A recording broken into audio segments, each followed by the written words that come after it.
Las hermanastras de Cenicienta se cortan pedazos del pie para que el zapato les entre. La sirenita no consigue al príncipe, se disuelve en espuma de mar y deja de existir. Y Pinocho, el mismo muñeco de madera que canta en la película, mata a martillazos al grillo parlante en la historia original. No son exageraciones de internet ni versiones inventadas para asustar. Son los cuentos y novelas reales en los que Disney basó sus películas antes de que los suavizara para el público infantil. Vamos a repasar 17 casos, comparando lo que viste en la pantalla con lo que realmente escribieron los hermanos Grimm, Hans Christian Andersen, Victor Hugo y otros autores originales. ¿Sabías que en La Bella Durmiente, en su versión más antigua, despierta porque ya está embarazada de gemelos y no por un beso? Quédate porque el caso número 6 es tan macabro que Disney tuvo que cambiar prácticamente toda la trama para poder estrenarlo. La perturbadora y macabra historia real detrás de 17 cuentos de Disney. Si te interesa el origen real de las historias que Disney adaptó, contado con rigor y sin inventar nada, este es tu canal.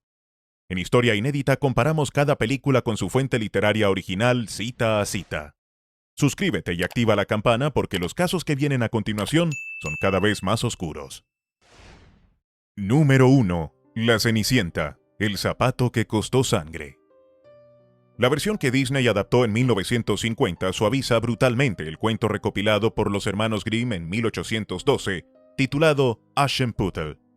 En esa versión, cuando el príncipe llega con el zapato de cristal, una de las hermanastras se corta un dedo del pie con un cuchillo para que el zapato le entre, siguiendo el consejo de su propia madre, quien le dice que una vez sea reina, ya no necesitará caminar.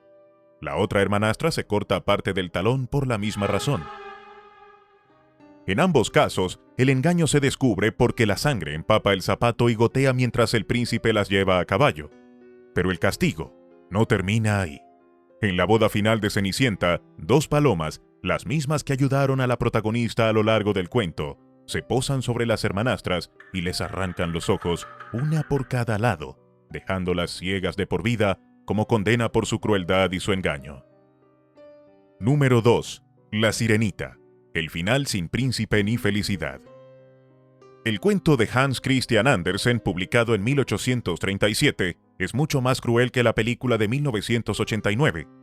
La sirena protagonista renuncia a su voz para conseguir piernas, pero la bruja del mar le advierte que cada paso que dé se sentirá como caminar sobre cuchillos afilados, un dolor que la sirena soporta en silencio durante toda la historia, sin poder quejarse ni explicarlo, porque no puede hablar. El príncipe nunca llega a enamorarse de ella. Cree que fue otra mujer quien lo salvó del naufragio y termina casándose con esa otra princesa. Las hermanas de la sirena le ofrecen un cuchillo mágico y le dicen que si mata al príncipe antes del amanecer con su propia sangre, podrá recuperar su forma de sirena. Ella se niega y al salir el sol, se disuelve en espuma de mar, dejando de existir como ser consciente, aunque el cuento le da después un consuelo espiritual, convirtiéndola en un espíritu del aire, con la posibilidad de ganar un alma inmortal tras 300 años de buenas acciones. Número 3. Pinocho, el muñeco que mata a su propia conciencia. La novela de Carlo Collodi, publicada por entregas entre 1881 y 1883, presenta a un Pinocho mucho más violento que el de la película de 1940. En uno de los primeros capítulos, un grillo parlante intenta aconsejar al muñeco recién tallado para que obedezca a su padre y vaya a la escuela. Pinocho, furioso, le lanza un martillo de madera y lo mata en el acto, aplastándolo contra la pared. Collodi originalmente planeó terminar la historia poco después, con Pinocho capturado por el zorro y el gato, quienes lo cuelgan de la rama de un roble gigante para robarle las monedas de oro que llevaba encima. El folletín se publicó con ese final de horca y el propio Pinocho queda colgado, agonizando, mientras el texto describe cómo sus ojos se cierran y su cuerpo se queda inmóvil. Solo ante las protestas de los lectores infantiles, Collodi decidió resucitar al personaje con la ayuda del hada de los cabellos turquesa y continuar la historia hasta el final más conocido hoy. Número 4. Rapunzel, el embarazo secreto y el príncipe ciego.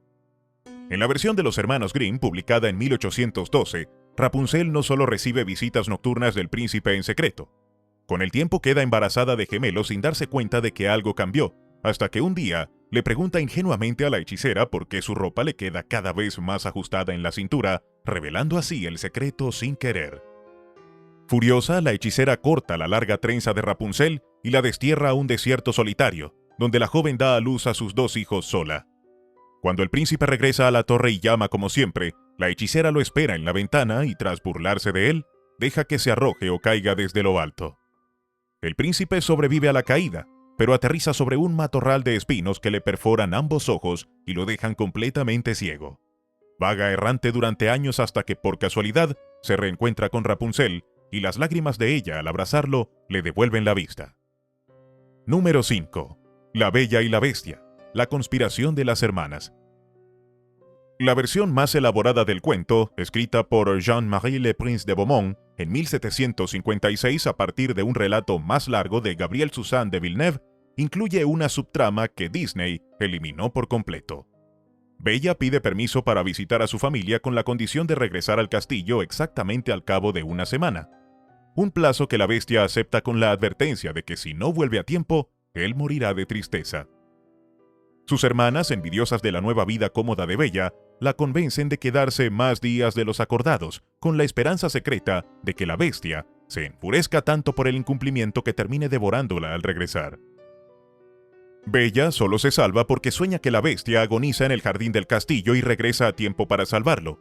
Además, varios historiadores del folclore señalan que el origen de la bestia como personaje pudo inspirarse en parte en Petrus Gonsalvus, un hombre del siglo XVI con hipertricosis, una condición que cubre el cuerpo de vello, que fue llevado a la corte francesa como una curiosidad y terminó casándose y teniendo hijos, varios de los cuales heredaron la misma condición. Número 6. Blancanieves, el canibalismo ordenado y los zapatos de hierro. En el cuento original de los hermanos Grimm, la reina malvada no se conforma con enviar a un cazador a matar a Blancanieves en el bosque.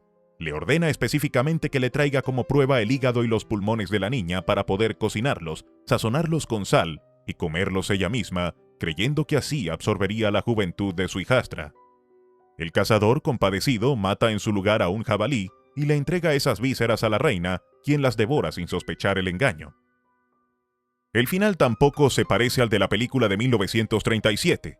En la boda de Blancanieves con el príncipe, la reina es invitada sin saber que la novia es la hijastra que creía muerta.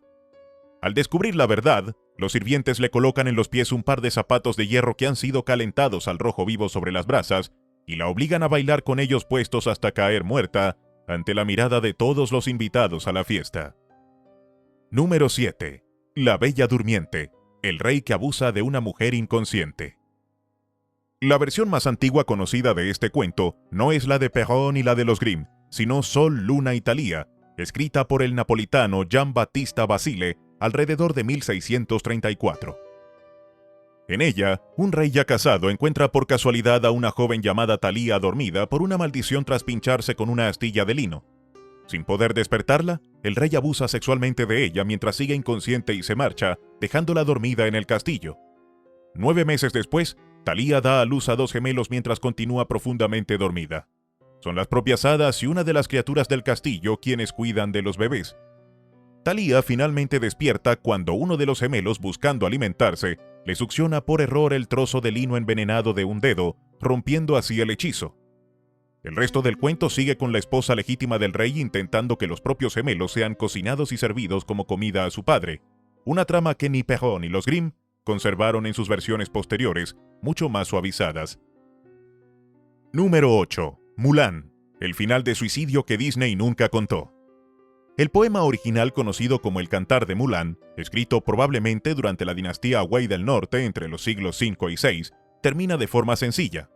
Mulan regresa a casa tras 12 años de guerra, es recibida por su familia y sorprende a sus compañeros de batalla al revelar que era mujer. No hay tragedia en ese texto original. Sin embargo, existe una adaptación mucho más conocida y difundida en la cultura china posterior. La novela Sui Tang Jiangji, o Romance de Sui y Tang, escrita por Chu Renwu en el siglo XVII, que Disney tampoco siguió. En esa versión, Mulan regresa de la guerra para descubrir que su padre ha muerto durante su ausencia y que su madre se ha vuelto a casar.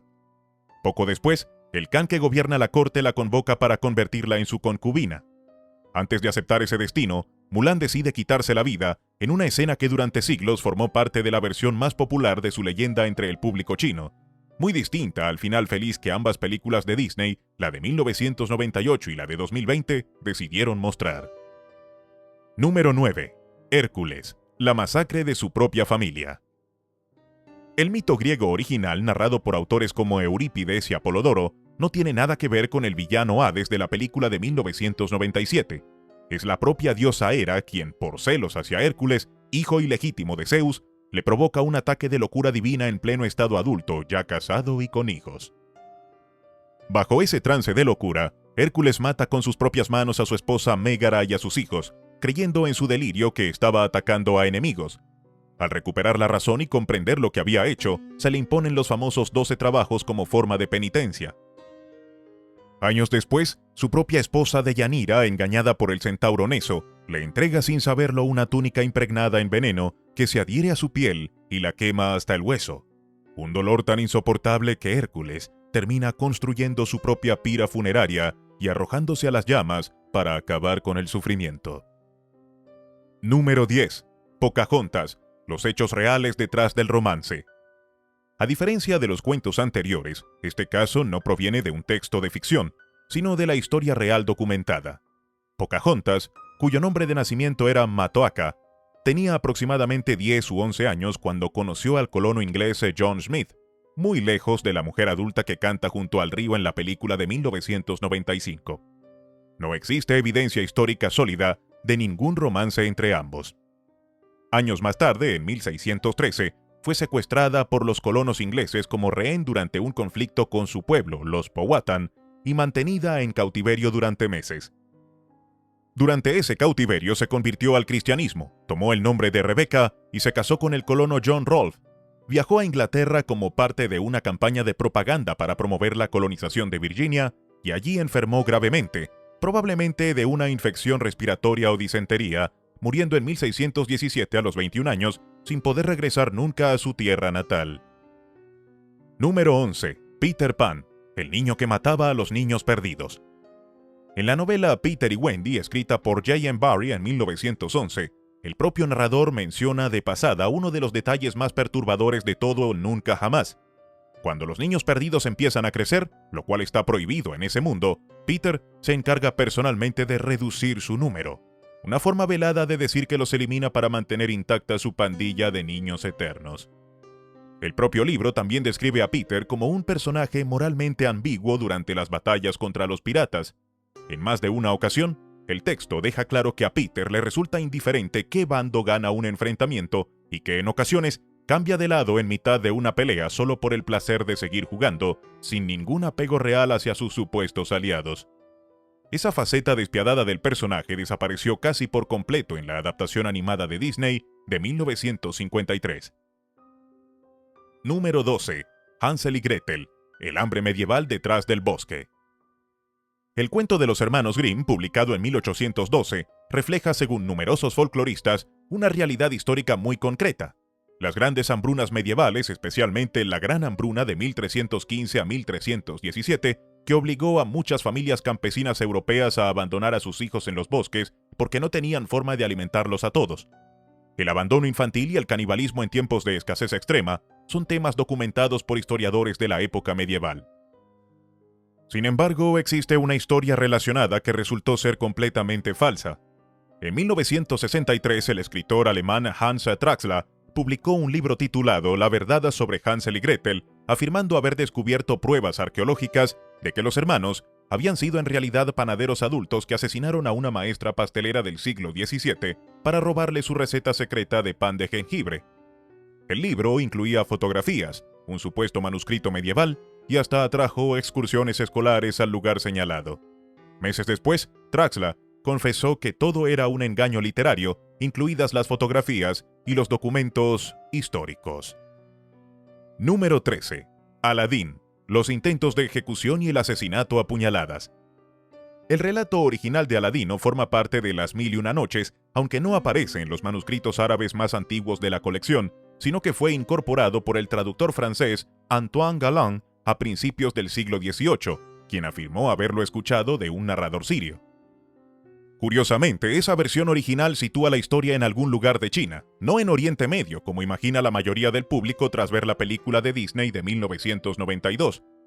En el cuento, el hechicero magrebí que engaña a Aladino para que le consiga la lámpara maravillosa, intenta después sepultarlo vivo dentro de la cueva del tesoro cuando el joven se niega a entregarle la lámpara antes de salir. Más adelante en la historia, el hermano de ese hechicero, disfrazado de una anciana curandera, se infiltra en el palacio para vengar su muerte, y es Aladino quien lo reconoce a tiempo y lo apuñala directamente en el corazón con una daga para evitar que lo envenene, un giro violento que la película omite por completo. Número 14. El jorobado de Notre Dame. La muerte abrazados en la tumba. La novela de Víctor Hugo, publicada en 1831 bajo el título Nuestra Señora de París, termina de una forma muy distinta al final feliz de la película de Disney de 1996. Esmeralda es acusada falsamente de brujería y del intento de asesinato del capitán Febo, condenada y finalmente ejecutada en la horca ante una multitud, sin que nadie logre salvarla a tiempo. Quasimodo, que había estado enamorado de ella en silencio durante casi toda la novela, desaparece del campanario de la catedral tras presenciar su ejecución. Años más tarde, cuando se abre la fosa común donde fueron arrojados los cuerpos, se encuentran dos esqueletos entrelazados en un abrazo, el de Esmeralda y el de Quasimodo, quien se dejó morir de hambre voluntariamente junto al cuerpo de la mujer que amaba, permaneciendo así hasta que al intentar separarlos, sus restos se deshacen en polvo. Número 15. Bambi, la novela que los nazis quemaron. La película de Disney de 1942 suaviza notablemente la novela en la que se basa Bambi, Una vida en el bosque, escrita por el autor austríaco Felix Salten y publicada originalmente en alemán en 1923. El libro es considerablemente más oscuro que la película. Además de la conocida muerte de la madre de Bambi a manos de un cazador, la novela dedica páginas enteras a la amenaza constante y casi omnipresente de los seres humanos, a los que los animales del bosque se refieren simplemente como él, una presencia temida capaz de matar en cualquier momento, sin previo aviso. La novela incluye escenas explícitas de animales heridos agonizando lentamente tras ser disparados, así como reflexiones directas de los personajes sobre la muerte, el abandono y la crueldad como parte inevitable de la existencia. Por su crítica implícita a la caza y, según algunos historiadores, por ser interpretada como una alegoría de la persecución a las minorías en Europa, el libro fue prohibido y quemado públicamente por el régimen nazi en Alemania en 1936, años antes de que Walt Disney comprara los derechos para convertirlo en una de sus películas más entrañables. Número 16. Tarzán, la venganza sangrienta contra una tribu entera. La novela Tarzán de los monos, escrita por Edgar Rice Burroughs y publicada en 1912, presenta a un personaje bastante más violento que el héroe atlético de la película de Disney de 1999. Tras el asesinato de Kala, la mona que lo crió como a su propio hijo, a manos de un guerrero llamado Klonga, perteneciente a una tribu vecina, Tarzán seguía su rastro durante días hasta darle caza y matarlo en represalia. La novela no se detiene ahí. Tarzán, movido por el dolor y la ira, continúa durante un tiempo atacando por sorpresa a miembros de esa misma aldea, robando armas y provocando la muerte de varios de sus habitantes, hasta el punto de que los propios aldeanos llegan a atribuir esas muertes a un espíritu vengativo del bosque, sin sospechar que se trata de un hombre blanco criado por simios. Burroughs describe estos episodios sin condena moral explícita hacia Tarzán, algo que ha generado décadas de debate y crítica académica sobre el tratamiento racial de los pueblos africanos en la novela original, muy alejado del tono aventurero y ligero de la adaptación animada. Número 17. El libro de la selva, la destrucción de una aldea entera. En el segundo libro de la selva, publicado por Rudyard Kipling en 1895, el cuento titulado Cómo entró el miedo en la selva y, sobre todo, Dejando entrar la selva, muestran un final muy distinto al de la alegre película de Disney de 1967. Cuando Mowgli intenta regresar a vivir entre los humanos de una aldea cercana, los aldeanos terminan acusándolo de brujería, lo expulsan a pedradas y encarcelan a la pareja que lo había adoptado como hijo. Furioso por esa traición, Mowgli no se limita a marcharse. Convoca a Hati, el gran elefante líder de la manada, y a todos los elefantes de la selva para que arrasen por completo los campos de cultivo de la aldea, destruyendo las cosechas, derribando las cabañas y expulsando a todos sus habitantes de la zona como castigo colectivo por el rechazo que sufrió. Es una de las escenas de venganza más contundentes de toda la obra de Kipling, y no aparece en ninguna de las adaptaciones animadas de Disney. 17 cuentos, distintos siglos y distintos países, pero una misma lección editorial repetida una y otra vez. Antes de convertirse en películas familiares, estas historias fueron advertencias, castigos morales y reflejos de miedos muy reales como el hambre, la guerra, la muerte y la crueldad humana. Algunas de estas versiones originales llevan siglos documentadas en manuscritos y ediciones impresas que cualquiera puede consultar hoy. Otras, como el supuesto caso real detrás de Hansel y Gretel, resultaron ser inventos posteriores que la gente confundió con historia real. Lo que ninguno de los 17 casos deja lugar a dudas es esto: los cuentos que hoy conocemos como historias para dormir a los niños nacieron, en su mayoría, como historias para advertir a los adultos. Si llegaste hasta aquí, cuéntanos en los comentarios cuál de estos 17 casos te pareció más impactante. Dale like para que este video llegue a más gente y suscríbete a Historia Inédita. La próxima vez, desenterramos otra historia real que la mayoría de la gente desconoce por completo.